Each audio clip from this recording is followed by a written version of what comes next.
New York മേയറായി Zohran മംദാനിയെ തിരഞ്ഞെടുത്തത് വലിയ ചർച്ചയായി. മംദാനി വിജയിച്ചതിന് പിന്നാലെ ന്യൂയോർക്ക് വിടാനൊരുങ്ങുകയാണ് ശതകോടീശ്വരൻ. ശതകോടീശ്വരന്മാരുടെ നാടാണ് ന്യൂയോർക്ക്. പ്രമുഖ വ്യവസായി ബാരി സ്റ്റേൺലിച്ചാണ് ന്യൂയോർക്കിൽ നിന്ന് തൻ്റെ സ്ഥാപനം മാറ്റുന്നതായി പ്രഖ്യാപിച്ചത്. കൂടുതൽ കമ്പനികൾ അവരുടെ സ്ഥാപനങ്ങൾ ന്യൂയോർക്കിൽ നിന്ന് മാറ്റുമെന്ന് ബാരി പറഞ്ഞു. CNBCക്ക് നൽകിയ അഭിമുഖത്തിലാണ് ബാരിയുടെ വെളിപ്പെടുത്തൽ. ന്യൂയോർക്ക് സിറ്റി മുംബൈയെപ്പോലെയാകുമെന്ന വിവാദ പരാമർശവും ബാരി നടത്തി. ശരിക്കും ഭ്രാന്തന്മാരാണ് തീവ്ര ഇടതുപക്ഷക്കാർ. കുടിയേറ്റക്കാർ ഇനി മുതൽ വാടക നൽകേണ്ടതില്ലെന്നാണ് അവർ പറയുന്നത്. ഇനി അങ്ങോട്ട് വാടക നൽകാത്തതിൻ്റെ പേരിൽ അവരെ പുറത്താക്കാനും കഴിയില്ല. വൈകാതെ സിറ്റി മുഴുവൻ ഇത് പ്രചരിക്കാൻ തുടങ്ങും. ഒരാൾ പൈസ നൽകിയില്ലെങ്കിൽ പിന്നെ കൂടുതൽ ആളുകൾ വാടക തരാൻ മടിക്കും. പതിയെ ന്യൂയോർക്ക് സിറ്റി മറ്റൊരു മുംബൈയായി മാറും. ഇങ്ങനെയാണ് ബാരി പറഞ്ഞത്. US ചരിത്രം സൃഷ്ടിച്ചുകൊണ്ടാണ് ന്യൂയോർക്കിൻ്റെ മേയറായി സൊഹ്റാൻ മംദാനിയെ തിരഞ്ഞെടുത്തത്. ഇന്ത്യൻ വംശജയായ പ്രമുഖ സംവിധായിക മീര നായരുടെയും യുഗാണ്ടൻ എഴുത്തുകാരനും അക്കാഡമിഷ്യനുമായ മഹമ്മൂദ് മംദാനിയുടെയും മകനാണ് 34-കാരനായ സൊഹ്റാൻ മംദാനി. സലാം ബോംബെ, മൺസൂൺ വെഡ്ഡിംഗ് തുടങ്ങിയ സിനിമകളുടെ സംവിധായികയാണ്. ഓസ്കാർ നോമിനി കൂടിയായ മീര നായർ.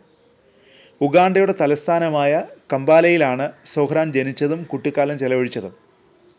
സൊഹ്റാൻ്റെ 7ാമത്തെ വയസ്സിലാണ് മംദാനി കുടുംബം ന്യൂയോർക്കിലേക്ക് കുടിയേറിയത്. 2018 സൊഹ്റാന് അമേരിക്കൻ പൗരത്വം ലഭിച്ചത്. ആഫ്രിക്കൻ പഠനത്തിൽ ബിരുദം നേടിയ ശേഷം സാമൂഹ്യ പ്രവർത്തകനായി ജോലി ചെയ്തു. റാപ്പറും എഴുത്തുകാരനുമായ സൊഹ്റാൻ സാധാരണക്കാരന് വേണ്ടിയിട്ടുള്ള നിയമ പോരാട്ടങ്ങൾ നടത്തിയാണ് പൊതുജന മധ്യത്തിലേക്ക് വന്നത്. 2020 ന്യൂയോർക്ക് സ്റ്റേറ്റ് അസംബ്ലിയിലേക്ക് തിരഞ്ഞെടുക്കപ്പെട്ടു.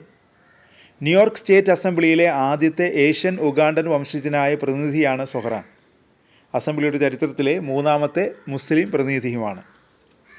ന്യൂയോർക്കിലെ സാധാരണക്കാരായ ജനങ്ങളുടെ വക്താവായാണ് സൊഹ്റാൻ രാഷ്ട്രീയത്തിലേക്ക് ഇറങ്ങിയത്. വിലക്കയറ്റവും ഉയർന്ന ജീവിത ചെലവും വാടകയും ഒക്കെയാണ് അദ്ദേഹം ഉയർത്തിക്കാട്ടിയത്.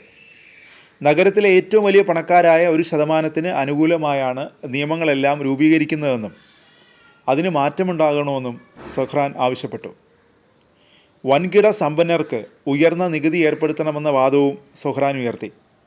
സൊഹ്റാൻ്റെ നിലപാടുകളിലൂടെ ന്യൂയോർക്ക് നഗരത്തിലെ ഏറ്റവും സാധാരണക്കാരായ വലിയൊരു വിഭാഗത്തിൻ്റെ പിന്തുണ നേടാൻ കഴിഞ്ഞു.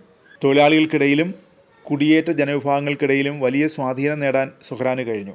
ഇതാണ് ന്യൂയോർക്ക് മേയർ തെരഞ്ഞെടുപ്പിൽ പ്രതിഫലിച്ചതും സൊഹ്റാൻ മംദാനിക്ക് വലിയ വിജയം നേടാൻ സാധിച്ചതും.